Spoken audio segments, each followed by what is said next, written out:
नौकर भीमा चुपके से राजकुमारी के कमरे में दाखिल होता है। विचारों में खोई राजकुमारी की नजर जब नौकर के ऊपर पड़ती है तो वो भड़क कर गुस्से में चिल्लाने ही वाली थी कि नौकर भीमा बोल पड़ता है, माफ कीजिएगा राजकुमारी जी, जो ऐसे अचानक बिना इजाजत के आपके कक्ष में चला आया, पर बात ही कुछ ऐसी थी कि मुझे ऐसे आना पड़ा। भीमा की बात सुन राजकुमारी थोड़ी शांत हुई और बोली, बताइए काका, ऐसी क्या बात है जो आप इस तरह मेरे कक्ष में आए। तब नौकर भीमा राजकुमारी तारा के आगे राजा के सुबह महात्मा जी से मिलने वाली बात से लेकर उनके दिए झूठे संदेश को लेकर प्रतापगढ़ जाने तक की पूरी घटना विस्तार पूर्वक कह सुनाता है और कहता है, माफ कीजिएगा राजकुमारी जी, छोटा मुंह बड़ी बात, पर जो पिता अपनी बेटी को उसके गौने के समय उसकी ससुराल न भेजकर वहां उसकी मृत्यु का झूठा संदेश भिजवाता है, उसके मन में कुछ तो बहुत ही घिनौना षड्यंत्र चल रहा है। नौकर भीमा की सारी बात सुन राजकुमारी तारा के पैरों नीचे से जमीन खिसक जाती है। आगे नौकर भीमा कहता है,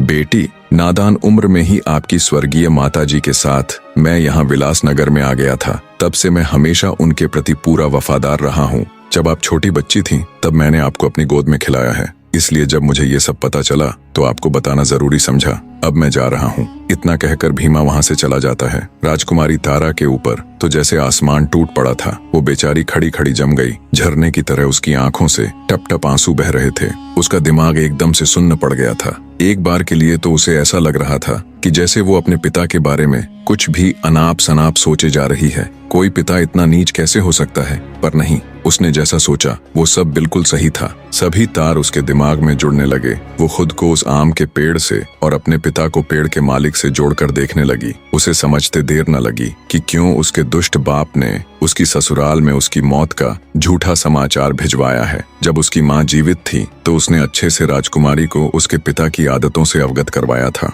लेकिन वो इतना गिरा हुआ और इतना नीच हो सकता है, उसकी सोच इतनी गंदी हो सकती है, ऐसा वो कभी सपने में भी नहीं सोच सकती थी। कुछ देर तक राजकुमारी अचेत अवस्था में बैठी आंसू बहाती रही। फिर उसने विचार किया कि अब उसका यहाँ एक पल भी रुकना उचित नहीं है। उसका दुष्ट पिता कभी भी यहाँ आ सकता है, पर इतनी रात को वो जाएगी कहाँ। अंततः राजकुमारी ने फैसला किया कि चाहे वो कहीं भी जाए, पर यहाँ तो अब और एक पल भी नहीं रुकेगी। बड़ी हिम्मत करके राजकुमारी ने खुद को संभाला। उसने कुछ वस्त्र और कीमती जेवरात अपने साथ लिए और बिल्कुल साधारण से वस्त्र पहनकर जब वो महल के द्वार पर पहुंची तो वहां मौजूद पहरेदार उसे रोक लेते हैं। कौन हो तुम और अंदर क्या कर रही थी? आज तो महाराज ने सबकी छुट्टी कर रखी थी ना। पहरेदारों की बात सुन राजकुमारी तारावती ठिठक कर रुक जाती है। बने रहे।